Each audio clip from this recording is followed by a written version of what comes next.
penyiar di Solo Radio kebanyakan adalah mereka yang aktif di idiom anak muda. Kayak tanya apa aja boleh kok, kita senang menjawab.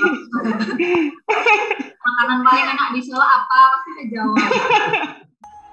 Radio Visit.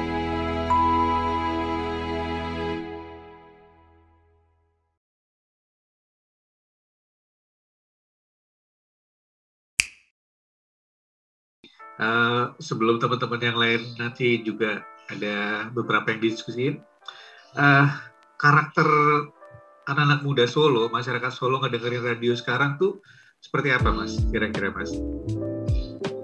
Ini mungkin saya jawab, mungkin ada nanti teman-teman dari program dan Mas Abbas yang tadi. Tapi karakter pendengar di Kota Solo itu banyak, Mas, jamak. Mulai dari SD, SMP, SMA, kuliahan itu hampir mendengarkan Solo Radio. Karena kenapa? Karena penyiar kita yang kuat. Karena format program acara kita yang kuat. Maka dari itu mereka mendapatkan sesuatu dari situ. Dan yang terakhir, kita selalu memberikan fun. Setiap konten yang kita sajikan harus ada fun. Monggo, mungkin ada tambahan dari Mbak Eda atau Mas Abbas. Mas Abbas dulu mungkin. Kalau menurutku yang di Solo Radio sebagai pendengar itu sebenarnya bisa diklasifikasiin karena akhirnya pendengar ini random banget, mulai dari pendengar yang usianya mungkin di bawah target market kita. Sebenarnya kan kita anak muda ya, di bawah tuh kayak anak-anak SMP, anak-anak SD itu juga dengerin. Terus ternyata up to 40 tahun seperti Pak Diki misalnya itu juga dengerin gitu.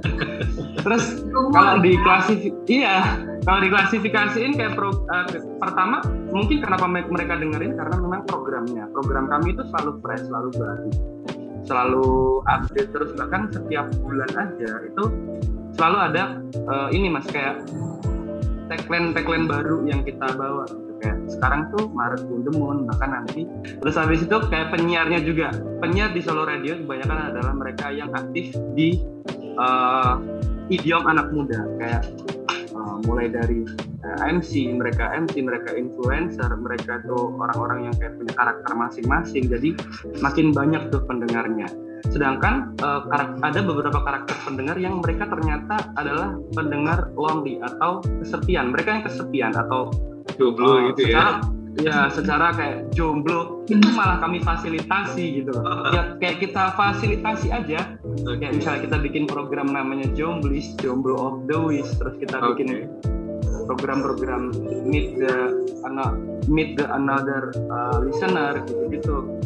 Terus selanjutnya Solo ternyata makin kesini makin macet, Mas. Jadi ada beberapa ruas jalan yang macet karena kalau Mas pernah ke Solo pasti pernah lewat Slamet Riyadi. Nah sekarang Slamet Riyadi itu dibikin kontraflow, akhirnya ada beberapa ruas jalan Solo jadi agak macet, dan malah justru bukan yang macet-macet banget sih sebenarnya, tapi malah justru orang-orang yang lagi on traffic, lagi di jalan ini yang ngerasa wah, dengerin radio adalah salah satu alternatif penghilang bosan gitu.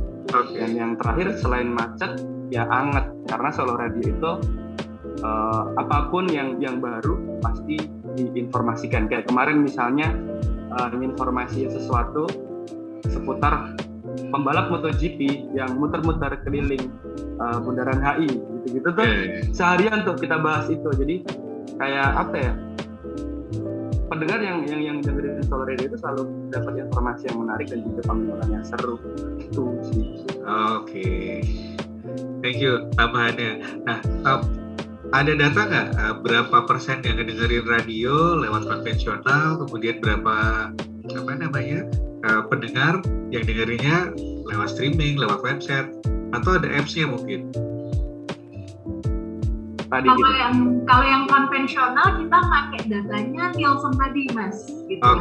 Kalau yang untuk streaming kita pakai datanya yang dari Zombie Streamers tadi. Untuk aplikasi memang saat ini kita sedang membuat sih, lagi proses. Nanti kalau sudah ya. Semoga cepat jadi. Amin. Supaya channel buat akses radionya makin banyak ya. Iya. Siap.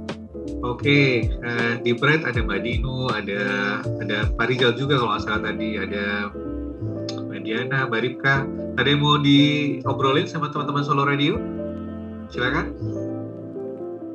Tanya apa aja boleh kok, kita senang menjawab. Makanan paling enak di Solo apa? Pasti jawab.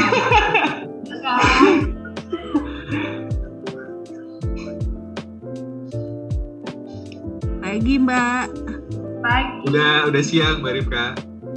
Oh iya siang ya. Tadi diundur ya. Dari mana Mbak Ripka? Mbak, aku mau cuman mau ini aja. Tadi kan aku lihat tuh banyak influencer ya, influencer lokal. Nah, kalau kan sekarang di masa pandemi kan klien-klien kita, produk-produk juga selain main di radio, pengen juga kadang-kadang pakai influencer lokal. Terus kira-kira kami bisa dapat nggak publish rate dari KOL-mu itu, Mbak? Bisa, bisa nanti akan kita bikin listnya. Jadi beberapa influencer yang memang sudah kerja sama kita bikin listnya. Sekalian nanti kita kasih price listnya di situ. Kita share ke teman-teman Bright nanti sama Mbak Rika gitu. Oke, terima kasih. Iya. Okay. Oh jadi itu termasuk managed by Solo Radio juga Mbak? Atau mereka independen atau gimana?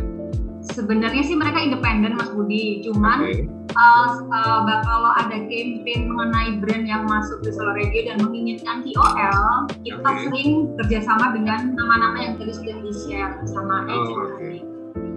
Dan sebagian besar juga siaran di Solo Radio ya?